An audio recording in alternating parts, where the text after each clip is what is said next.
Hello, I'm Kimberly Dondo, Digital Content Manager, and welcome to the In Conversation With series, a series where I speak to notable figures in the realm of financial services. Listen as they share their personal journeys, thoughts on the industry, and advice for aspiring advisors.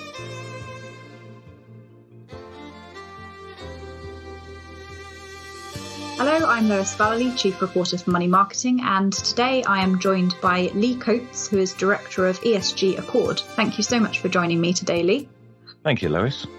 Good to be here. Yes, good. So you've had quite a background in ethical investing. Perhaps you could tell us a bit about you and your background and how you got to where you are today. Okay. The short version is I spent 31 years as an IFA running my business Ethical Investors. During that time, I also worked with others to set up an ethical research company called Ethical Screening. And because I'm a glutton for punishment, I suppose, I also set up and ran Australia's first vegan superannuation fund. And then I ran out of steam and retired in 2020 during lockdown. That lasted a month. And then Ellie Dowding and I formed ESG Accord. Great. So maybe you could tell us a little bit about ESG Accord and what the business is hoping to achieve. Sure. It was really set up with the sole aim of helping advisors deliver advice on ESG and sustainability. We noticed that at best, advisors were sort of incorporating some ESG, some ethical into their proposition, but probably for most firms, it was a question of them not really understanding what was needed, whether it was needed at all under regulations. And so we thought we'd make it as simple as possible using Ellie's experience in compliance. She has comprehensive experience in undertaking file reviews, Section 166 work. So bringing the compliance aspect together with my 30 odd years as a financial advisor to build something that advisors could easily slot into their existing advice process that was advisor friendly and client friendly and ultimately delivered good outcomes for clients. Great. So what are the rules for advisors to advise on ESG and sustainable options at the moment? If you're looking, as some people say to me, for where it says in the rules, thou shalt discuss ESG and sustainability, then you won't find it. That's because we are in a non-prescriptive regulatory environment. So the rules that advisors need to take account of are COBS 9A, Prod 3.3, and of course the little thing called consumer duty. And effectively, consumer duty holds COBS and Prod regulations under the consumer duty banner. So the COBS and Prod side of things are all about understanding client needs, objectives, whether they're financial or broader objectives, gathering the right information in the right way at the right time about clients' circumstances, needs, and objectives, and then building that into the advice process. So it doesn't specifically say ESG and sustainability, but the flip side of that is neither does it say that when you gather information about clients' needs, objectives, and preferences, you should exclude anything to do with ESG and sustainability unless the client asks for it. So it's more a question of advisors understanding that they need to understand clients' financial needs, objectives, and preferences because the rules require them to do that. And it's not really appropriate now, especially under consumer duty, that advisors say, well, we don't think the rules extend as far as ESG and sustainability. So that's it in a nutshell. The rules are there. You just won't find the words ESG and sustainability. Okay. Just on that, as a bit of an aside, what do you think about the acronym ESG?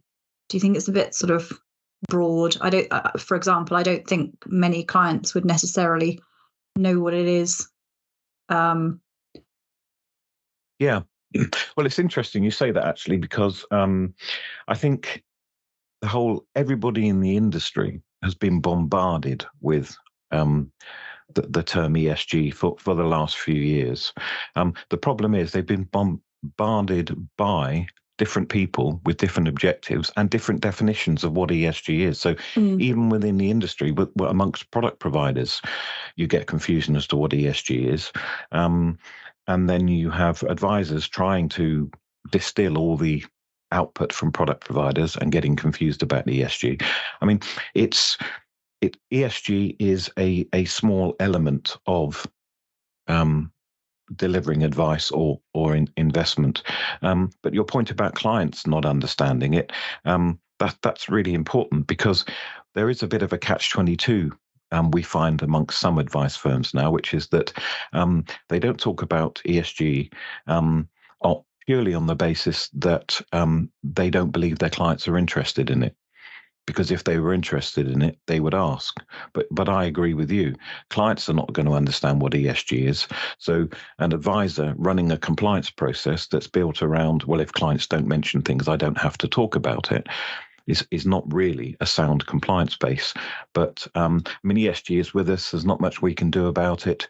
We can probably talk about the labels later, but I think the labels will push ESG somewhat to the sidelines, and sustainability will be the buzzword, and that's a bit easier to define. I do, yeah, and certainly it's sort of more widely used within, for example, the national media and sort of more, probably a term that people understand more, I'd say, sustainability. No, it's interesting. Just so going back to the regulator, then what does the regulator expect firms to do in respect of ESG or sustainable advice? Well, the regulator simply expects advisors to well, if you say regulator via Consumer Duty, expects advisors to deliver good outcomes for clients. Now, in order to deliver good outcomes, you need to understand what the client has, what their aspirations are, what their investment preferences and objectives are, and make sure that clients are making an informed choice. So from the regulator's perspective, it's incumbent upon advisors to make sure that when they're asking clients questions, that clients understand what those questions mean. So simply saying, working through a fact find, okay, we're on page 17 of the fact find, we know the name of the kids, we know what the dog's called, and we know how much money you've got. Oh, and do you want ESG? That is not Consumer Duty friendly. So the regulator would say, well, you can't really ask that question unless you absolutely know the client knows what it means. And under Consumer Duty, your file needs to show what process you went through to ensure that the client did understand what ESG meant, and you recorded that and delivered that in the outcomes. So again, put it simply, just ask the right things in the right way at the right time. So yes, gather all the facts, gather information relating to attitude to risk, and then gather information in relation to investment preferences. So for those firms that say, we really know our clients, we know our clients are not interested in ESG, that's fine. But under Consumer Duty, the file needs to show how you recorded the fact that you had the discussion with the client, that they made an informed choice not to have ESG and sustainability. And for large proportions of the population, they don't want ESG and sustainability. That's absolutely fine. But building something into the advice process that raises the question, make sure the clients are making an informed choice, putting it in the file, put it in the suitability letter. That's good compliance. That's what the regulator expects. I suppose it kind of depends how you frame the question, because like you said, if you just say, do you want ESG considered? And then the client doesn't even know what ESG is, they're probably more likely to say no than ask, well, what is ESG?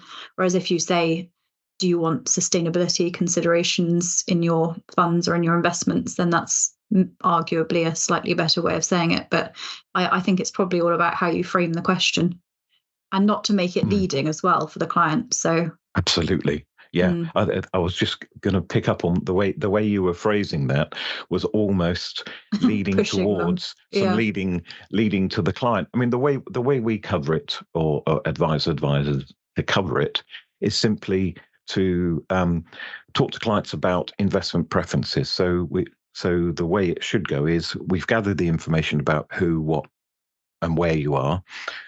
We've discussed attitude to risk. Now we just need to define how you'd like your money invested, and we suggest using the term and getting clients used to the term spectrum of capital, which is you can invest in so many different ways, and that doesn't mean discussing asset allocation in any detail or discussing emerging markets versus 100% in the US. It doesn't mean it's a steer. So we would say to advisors, you just need to get a steer from the client how they would like their money invested. And the spectrum of capital covers the way they've always done it, the way they've always done it with a bit of ESG built in, or sustainability, or ethical. And if it's not seen as a discussion about ESG and sustainability, but seen as a discussion about the spectrum of capital, then you avoid the risk of leading the client, because clients can be led in one of two ways. You can say, do you want this ESG sustainable hippie thing? Or do you want to save the planet?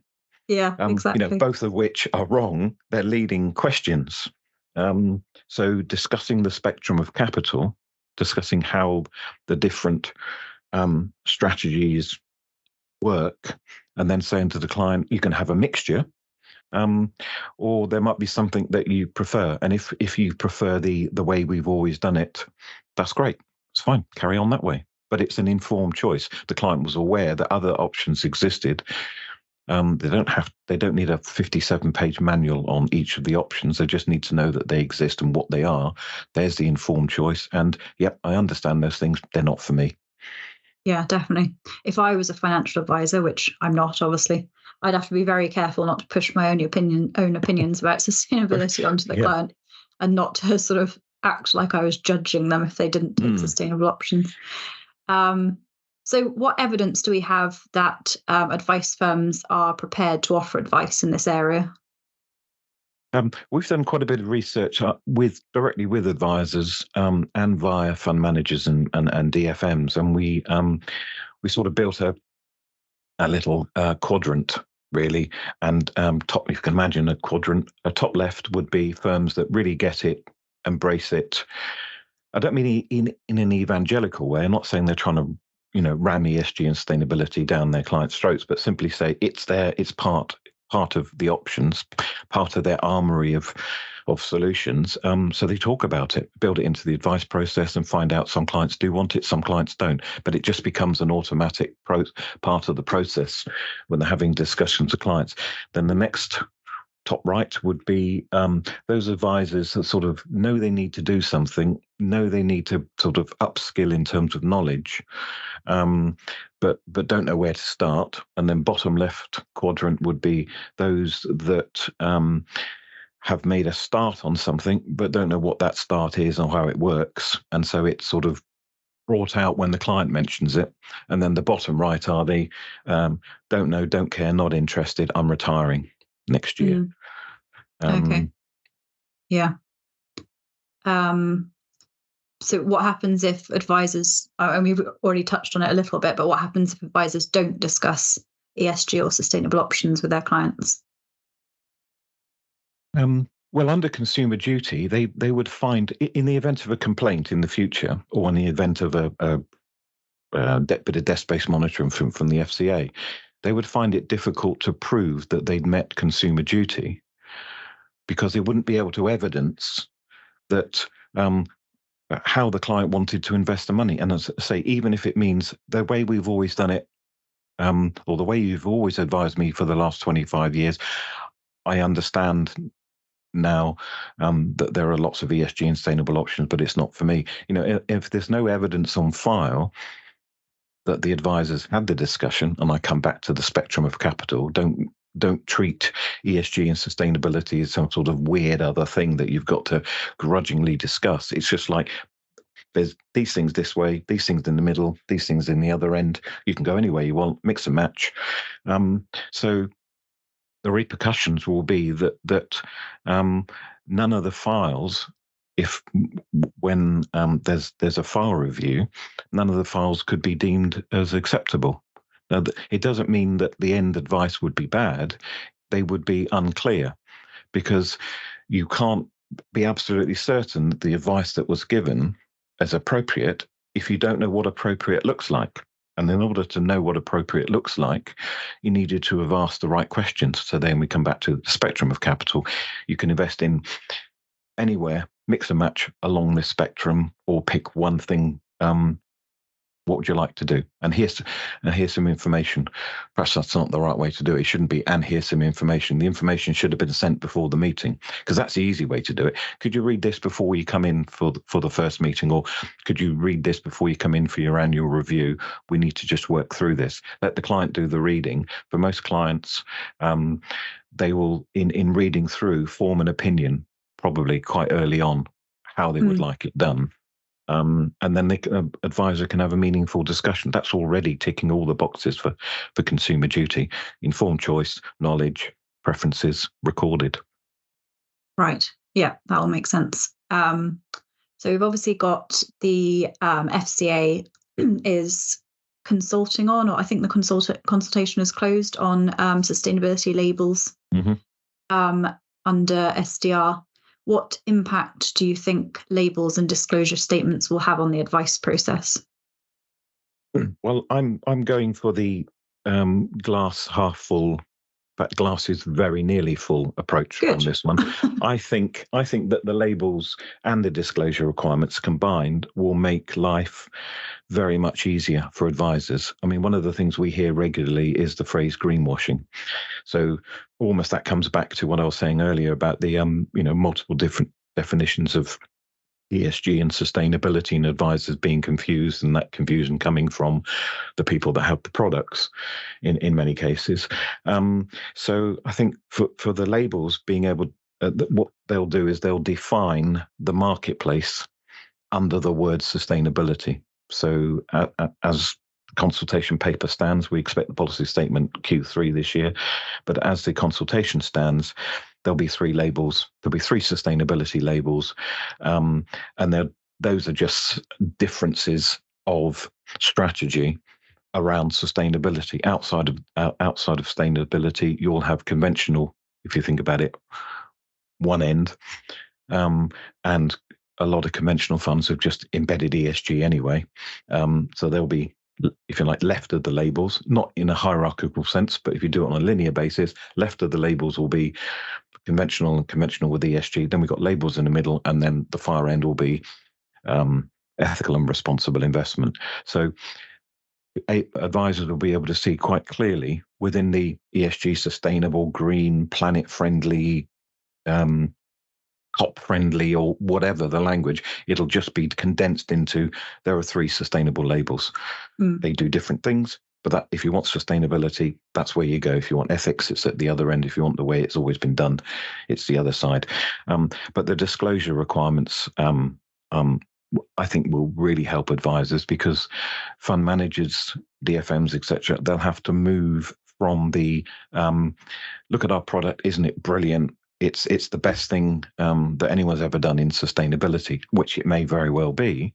But when everybody claims that and uses different definitions and terminology to describe how they've got there, the disclosure regimes will tighten that up significantly. So in very simple terms, if you can't show it, you don't do it. So a fund manager that says we engage with companies all the time won't be enough, won't be acceptable, because you'll have to, any advisor will to say, well, can I have a copy of your written engagement policy and strategy? Can you provide information on the companies you're engaging with, what you're engaging with them on, and any red lines in the sand about where you will disinvest? And that will be a requirement for fund managers. So some that are quite flexible with their descriptions, you may find those many sustainable or ESG funds suddenly taking all that terminology out from the product and just saying, no, it doesn't exist there anymore. Probably because it never existed there in the first place. It was just a good marketing thing. But advisors can probably rely more on the output from managers, because they will be subject to strict regulations about how they explain what they do. And as I say, simply saying we do it isn't enough. You don't do it unless you've got a written policy on it, and you can document how you do it, and you can show some results about how you're doing it is being done. Yeah, definitely. Because presumably, like, engaging with a company is literally just talking to them. So you can just say, well, we've told this company that sustainability exists. So it's not necessarily going to... A silly example, but you could go to one fund manager and say, here's a copy of our engagement manual, how we do it, why we do it, the different industries we look at, what we engage with them on. Here's a list of companies that we're engaging with. Here's copies of notes that we've taken about the engagement process where we've achieved. Option one. Option two will be, yes, our engagement policy is comprehensive. We meet with fund managers. Well, can you describe it? Well, last week we had 3 lunches. Next week we've got 4 lunches booked with companies. And all of that serious engagement. Yeah. Which one would you go for? No, definitely. You might want to go for the lunch, but you'd invest in the company with the decent engagement strategy and policy, because you can show it to a client. That's the point. This is quite a nebulous area. You know, we understand a lot of advisors are nervous about talking about it because they don't know how much information clients will want or what sort of questions clients will get. So to be able to rely more on the output from companies and share that directly with customers. So you want to go, for example, you want a client says, oh, I like improvers. I'm not perfect. So I'd like to invest in a sustainable fund where the fund managers are encouraging companies to change. You know, what a client wants to see from that is evidence that it's being done. So an IFA saying, well, I can tell you who the fund manager had lunch with, you know, that's a pointless conversation, because if you're the client, you're thinking, that's not what I thought engagement was. Haven't they got any evidence? And so you would want to be able to provide evidence and say, well, look, here's a copy of how they do it, and here's some information on some of the companies they're engaging with. And I think for most clients, that'd be fantastic. I'm glad I chose improvers. Let them get on with it. Definitely. So sort of relating to that, what new due diligence will advisors need to undertake under these new rules? Well, feeding off the back of a change to their advice process where they've incorporated, I was going to say ESG and sustainability, I'll take that back, where they've incorporated the spectrum of capital, which includes ESG and sustainability. So where that's been discussed, then those clients that say yes, let's jump forward a year, and the client saying yes, I would like sustainable improvers label.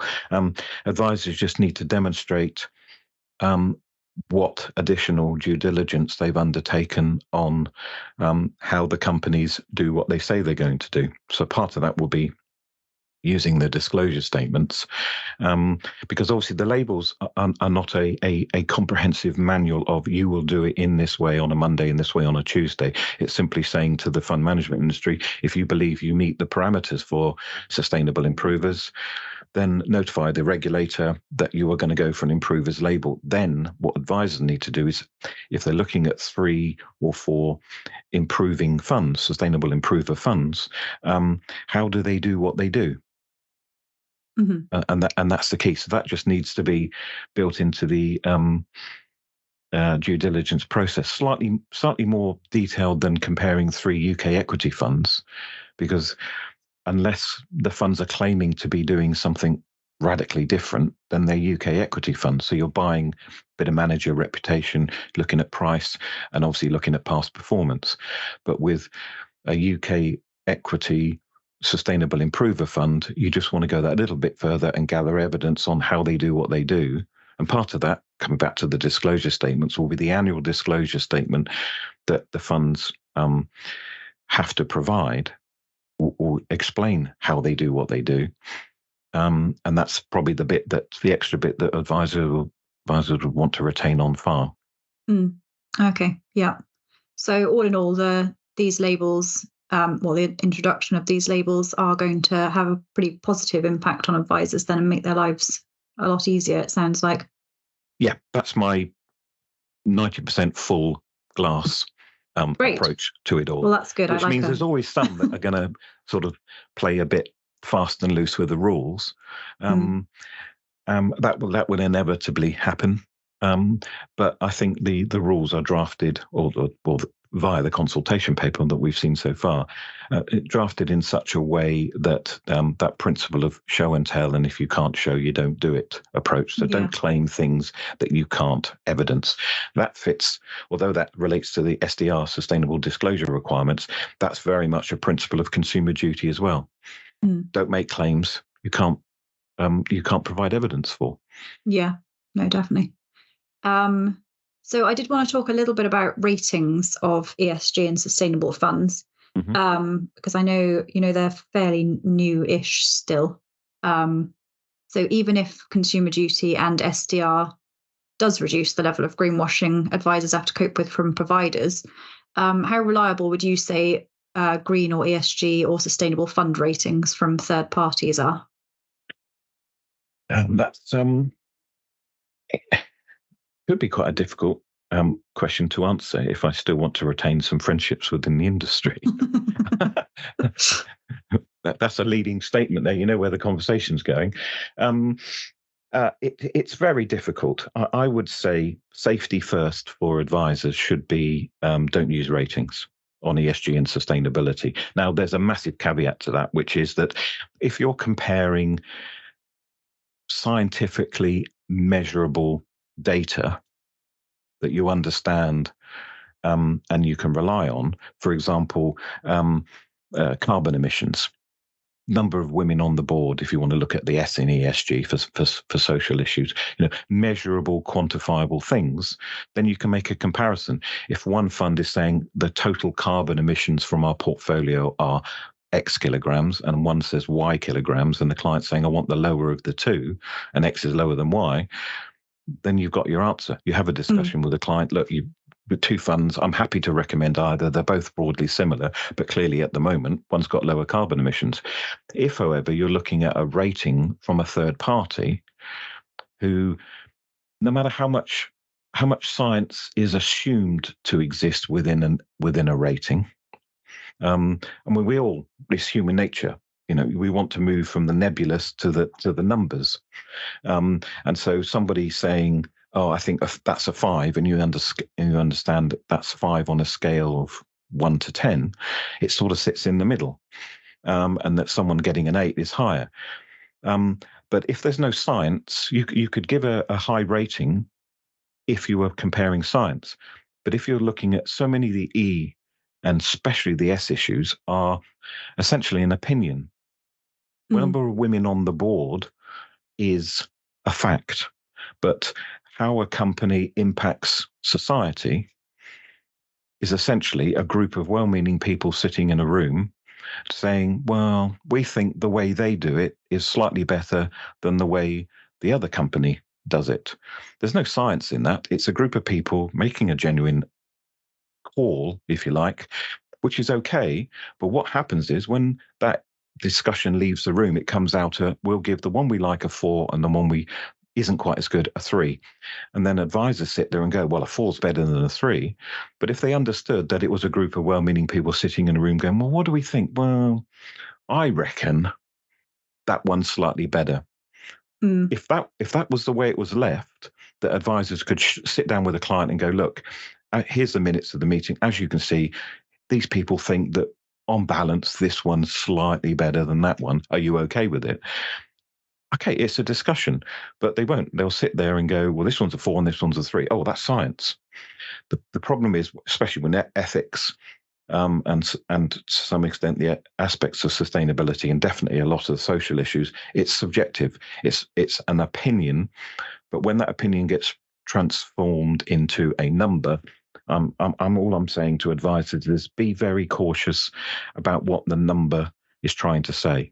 If it's not rating scientific measurable data, then you have to understand it is actually, in most instances, a collective opinion, and you need the manual, You need the minutes from the meeting, the manual being, this is how we make subjective judgments. You need to understand that. The client needs to understand that, because the client might interpret the same facts or the same information and go, you know what, on balance, I don't agree with that. I think that the company that they've given a 3 to is actually significantly better than the one they've given a 4 to, because I look at it from my point of view, from my religious, social, environmental, vegan, whatever background that client is motivating that client, they will look at the same soft information and go, well, I think the other one's better.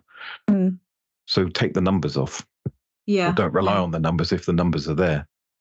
Definitely. No, it's interesting that, because when it's subjective and it's all just sort of human opinion, anything can influence that, really. It could just be that a couple of people in that room had more positive dealings with one of the funds or companies or providers, for example.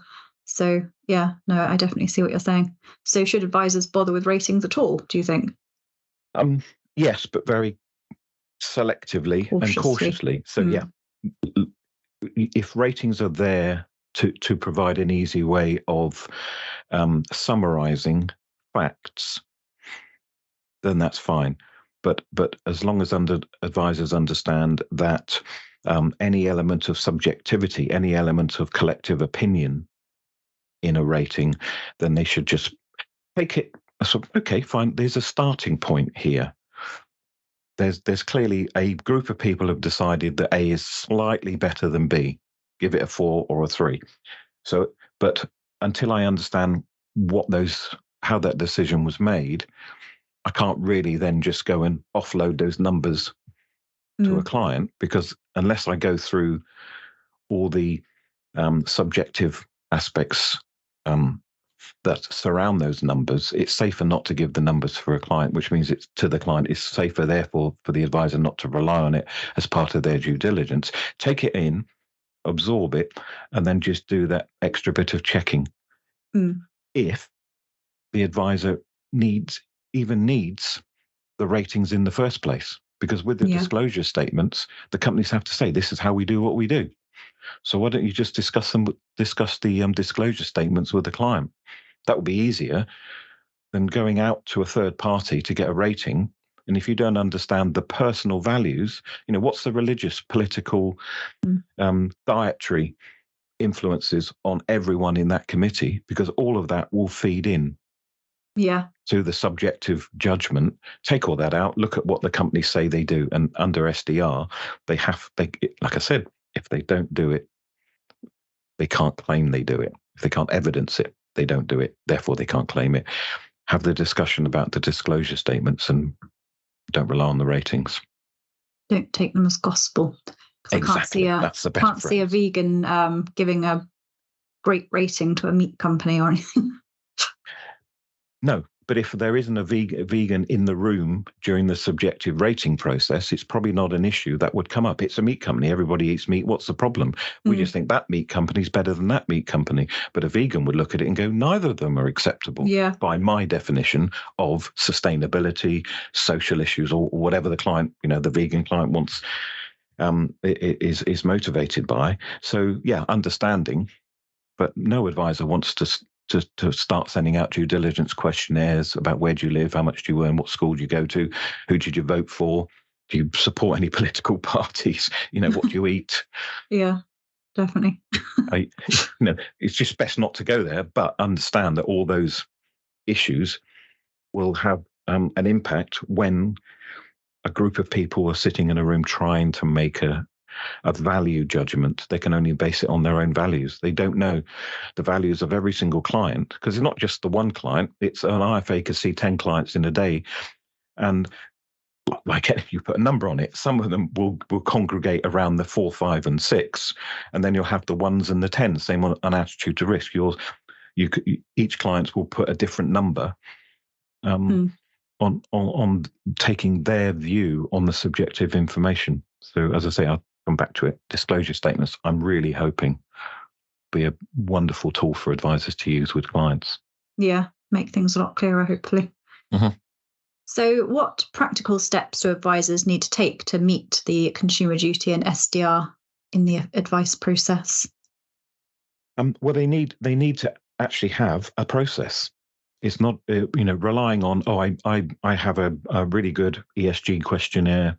I get it out when the client mentions it. That's not a process. That's a reaction to something the client brings up, and implying that only the ones that are interested in ESG would bring it up. But like we've discussed earlier, if a client doesn't know ESG exists, you can't rely on them mentioning something they don't know exists as evidence that they're not interested or are interested in the thing they don't know exists.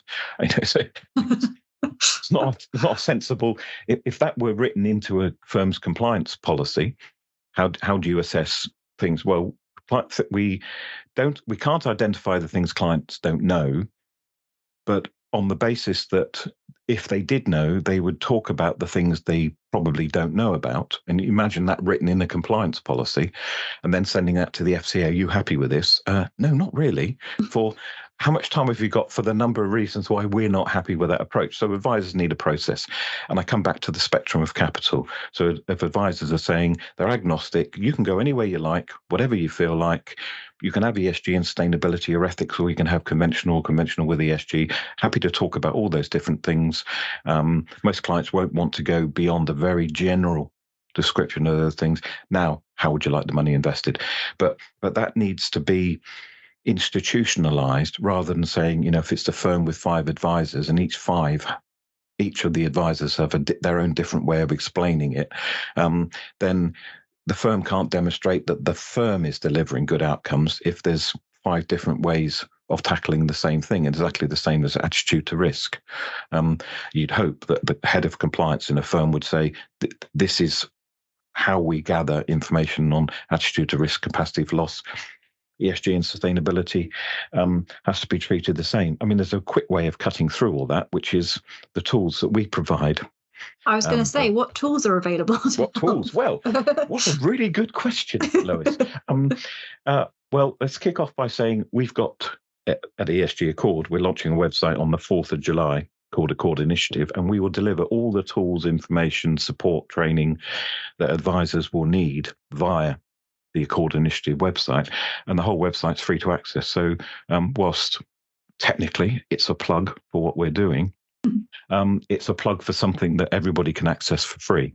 Because we've got really broad industry support to deliver this website, from small ESG rating and auditing businesses right up through to some of the largest investment houses have all said, we really like this initiative. It'd be great to have information, not just information. There's lots of information about ESG and sustainability, but what there isn't any of, as far as we can see, is the practical, this is what you do, this is how you build it into your advice process, here's some documentation. This is not questionnaire overload. An advisor can actually take a client through our entire process and use two documents. One, please can you read this before the meeting? And 2, one document to capture the client's views. And for most clients, our process has been designed where it meets consumer duty and SDR, and a client can go through and not complete an ESG or sustainable or ethical or SDG or whatever questionnaire at all. Okay. If they choose. But it's about informed choice. That's the whole point. If the right thing's put in front of the client, what would you like to do? How would you like to do it? Do you want to get really involved? Do you want to leave it to the discretion of the manager? And that option really is reinforced by the anti-greenwashing rules and SDR and disclosures and consumer duty, which is fund managers have to be a much more open, transparent about how they do what they do, so advisors can rely on it. So it means clients can rely on it and say, no, okay, let's leave it to the discretion of the manager. But we provide all the documentation that sits behind that to go on file, feed into the due diligence, and then advisors can go and do what they've always done, which is pick the funds that meet the client's requirements. All we're saying is there's an extra bit to know what funds you need to pick. There are a couple of extra questions you need to build in. And so, yeah, Great. All available free of charge from the 4th of July, Independence Day for advisors and ESG. Very good. Well done. Was there anything else that you'd like to say to advisors about ESG, or do you think we've sort of covered everything there?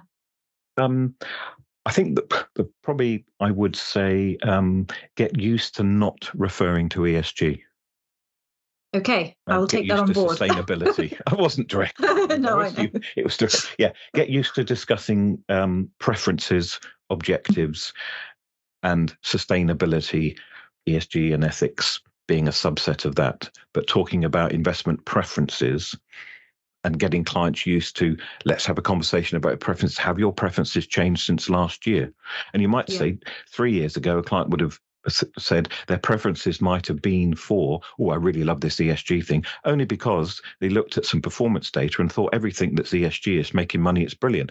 Sitting down, I don't know, a year after Russia went into Ukraine, let's discuss your investment preferences and objectives. They've changed a bit. Why is that? Well, lots of things change, but I want to scale back on the number of ESG and sustainable funds. There's been a bit of a short-term underperformance, not on every fund, but that's an investment preference. That's a conversation. An advisor can say, well, you're on a platform, we can or we use an MPS, we just use a different MPS or pick some different funds on the platform. It's ever so easy, no switch charges. And then we'll review it. And then 2 years down the line, maybe ESG and sustainable funds are doing really well again. And the client goes, I think I want to build that back in. Fine. But you've got an engaged client. That's the point. They understand what you're doing and why you're doing it for them. And that's part of what they pay you a fee for, which is, better than talking about alpha, beta, and all the other stuff that clients glaze over, pound cost averaging and stuff. It's all important. But most clients don't engage with that. But they do engage with, I want to take out ESG. I want to put in ESG. Fine. We're here to meet your preferences and objectives. Great. Well, I think probably that's all we've got time for today's podcast. But thank you so much for joining me, Lee. I've really enjoyed talking to you about this. It's a really interesting area, I think. Yeah, thank you very much for letting me go on and on. Thank you for listening to In Conversation With. We do hope that you enjoyed it. Please do keep up to date with all our new releases via Podbean, Apple Podcasts, Spotify, and everywhere else you get your podcasts from. You can also keep up to date with all our new content published on the Money Marketing website, as well as our print edition Money Marketing magazine. So make sure to subscribe. Follow us on Twitter, LinkedIn, Facebook, and Instagram. See you next time.